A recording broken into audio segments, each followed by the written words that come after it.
Probably the closest you'll get to Inner City Sumo on your 8-bit.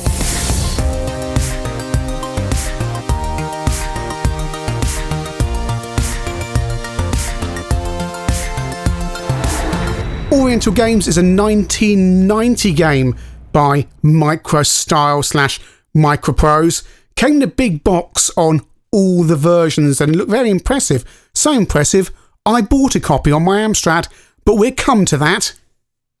The screenshots on the back of the box look very impressive, and so did the reviews of the CPC version.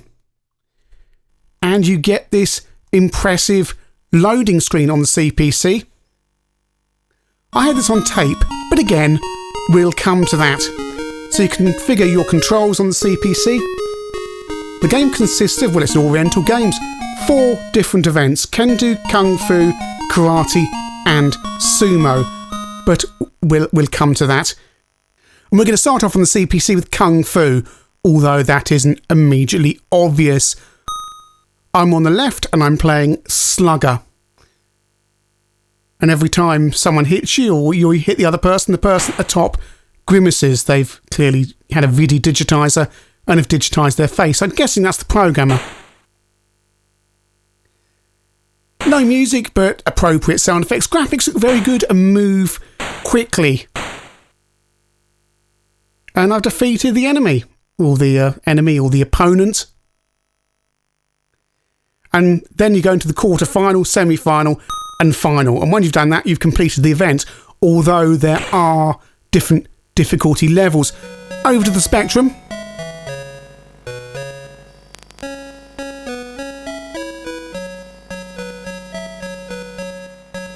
And on the Specky, you get this large sprite on the left-hand side. There's no C64 version. It's one of the lost C64 games. Some people claim it's one of the great lost C64 games. But we'll come to that. So this is going to be Kung Fu on the Specky, and you have to load in each event. Clear graphics with quite a lot of colour. Keeps the playfield 2 colours, but you've got lots of other colours on the other parts of the screen. Again, it moves well. And we're over to the ST. Another thing about the ST version is, you know how the 16-bit, you have the 16-bit game and it would say some features would be missing from the 8-bit versions? Well, this is vice versa. There are some features missing from the 16-bit versions. You do get this introduction sequence though.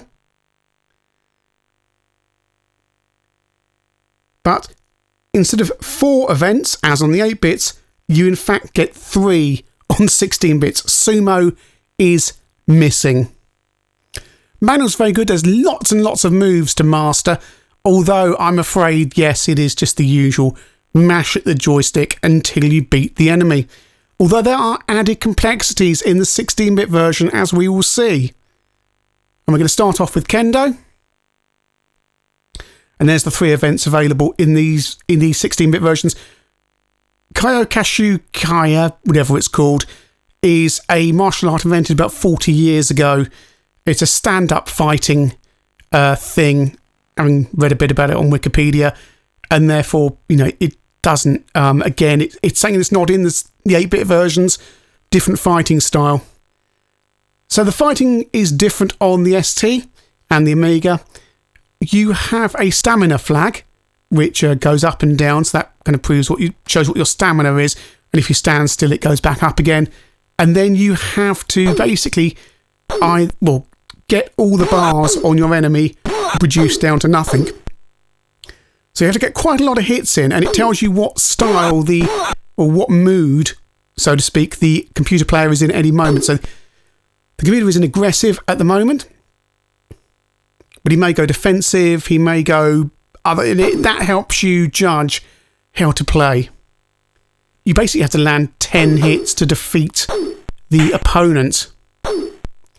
And it means gameplay is longer than some other beat-em-up games, for example, because it takes quite a while to get through some of these levels, as you can see here with the Kendo. It's taking quite a bit of time.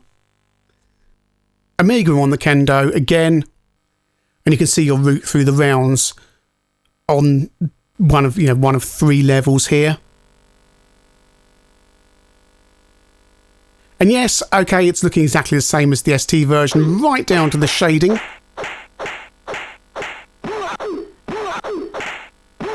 Music's not particularly good, but there's no music during the gameplay, and it's sampled sounds, and that's about it. It feels rather, bare.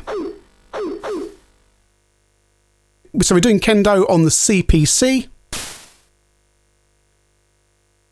This one's a little bit unwieldy. You end up kind of waving your stick around trying to hit the bad guy or the opponent. But I've got through to the following round. I had to play the thug. Although all the players look the same and the graphics at the top are always the same. Kendo on the Specky.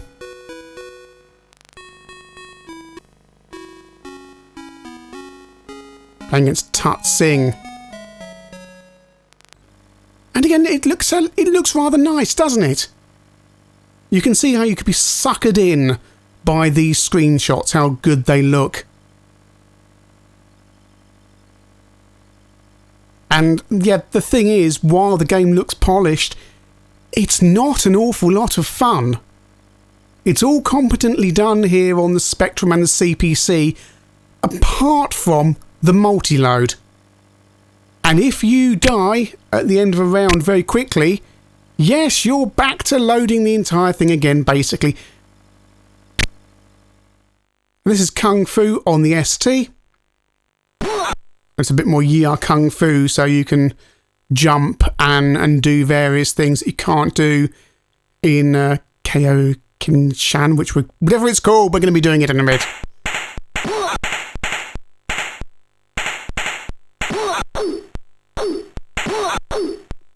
My stamina flag is just over halfway down, but dropping. You can't be too energetic because your stamina will drop down.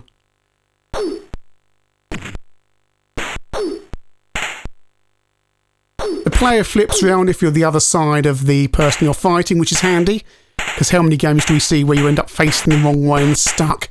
You can also use a thing called the joystick editor on the 16 bits to alter all the controls to whatever you want.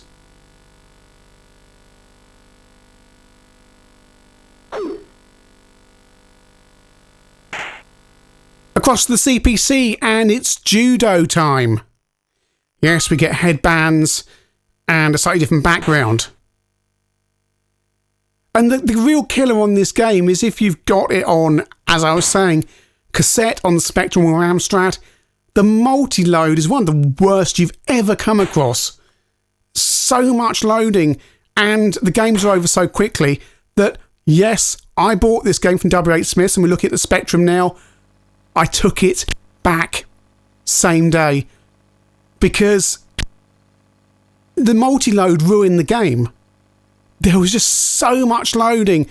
Load this, play a little bit of game, load that, back to the menu, load the menu. Just really annoying. And it's Kyokushin time. Is that the way you say it? Because I don't even think the game's got it right.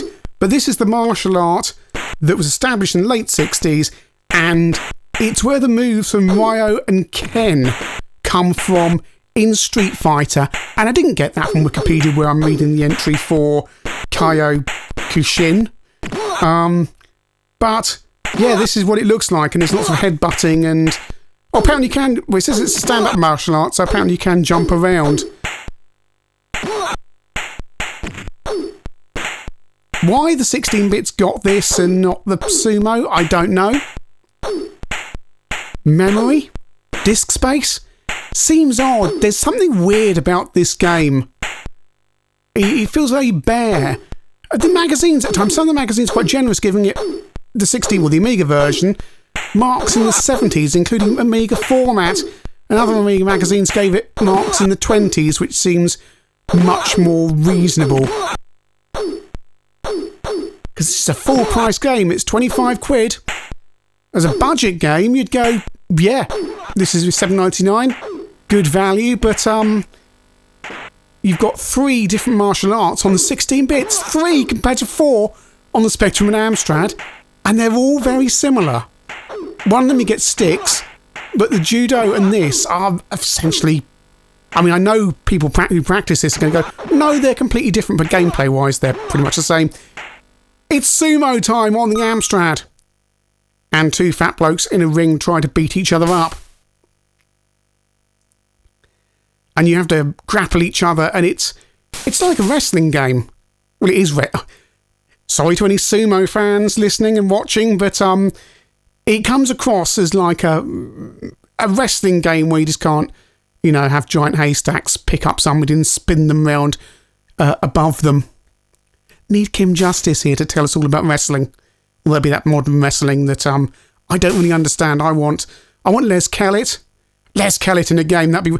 Sorry, I'm just distracted. Anyway, we're wrestling.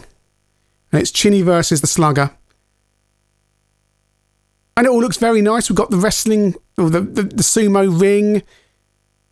Both sprites look identical. That's one of the things about the game, actually, on the 8-bits. Both sprites, and the 16-bits as well. You appear to be wrestling, or sumo wrestling, with your twin.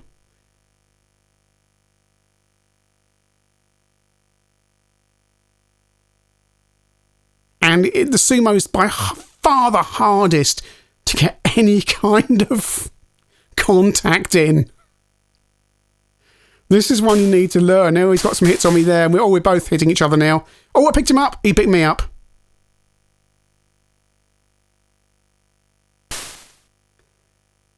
And yeah, it's this one needs mastering.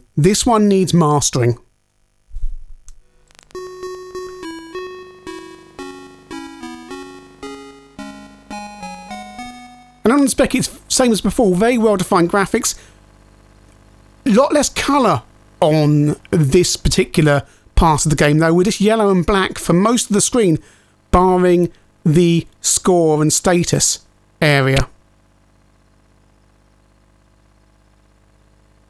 I think the graphics artist spent all that time doing those digitised pictures of his or the programmer or whoever's face. This game was originally developed by Firebird, but as you'll know, Firebird closed down and Microprose bought most of their games, and therefore it got put out on the Microstyle label around the same time as Stunt Car Racer was. The C64 version, according to the Games That Weren't, was mentioned in the Games Machine issue 27, and that's pretty much it. It was a game that was going to come out. And again, from the Games That Weren't, Richard Hewison suggests that Microprose had very little regard for the 64, and it's likely they just cancelled the 64 version without many qualms. Although Games That Weren't add, with the Spectrum version completed, surely a C64 was started. Well, again, you don't know. It's different code bases, different processors, so who knows? Probably coded by different teams. Spectrum and Amstrad version, easy to do together. C64 version, if it wasn't started or it wasn't far enough along, Microprose may have just gone, nah, not worth it, because you don't know how complete this game was when Microprose bought the Firebird catalogue. Oriental Games is a game that impressed you not just with the artwork and the box, but also the graphics on the back of the box and in the reviews as well. The problems, however, become apparent when you start to play it. The tape versions on the 8-bits are hampered by one of the most annoying multi-loads ever. A multi-load so annoying, I took the game back. It just does not work. 16 bits, the game feels very bare, and how on earth, on the 16-bit machines, do you end up with one less event than the tape-based Amstrad and the Spectrum? C64 owners, stop kidding yourselves that this could potentially be one of the great lost C64 games. I don't think it is. If the multi-load and the lack of depth in the overall gameplay is anything to go by, you're not missing out on anything. Oriental Games is something that has a lot of surface gloss on the 8-bits, but dig down, really, even though it's got lots and lots of moves, and it just feels a little bit incomplete, especially on those 16-bit versions. If you're on the Spectrum and Amstrad, you've got Barbarian, you've got Ya Kung Fu, you've got Way of the Exploding Fist. If you're on the Amiga and ST, you've got IK Plus, and C64 owners, yeah, you've got IK Plus as well. Once you scratch below the surface, there's not a lot of depth or longevity in the gameplay.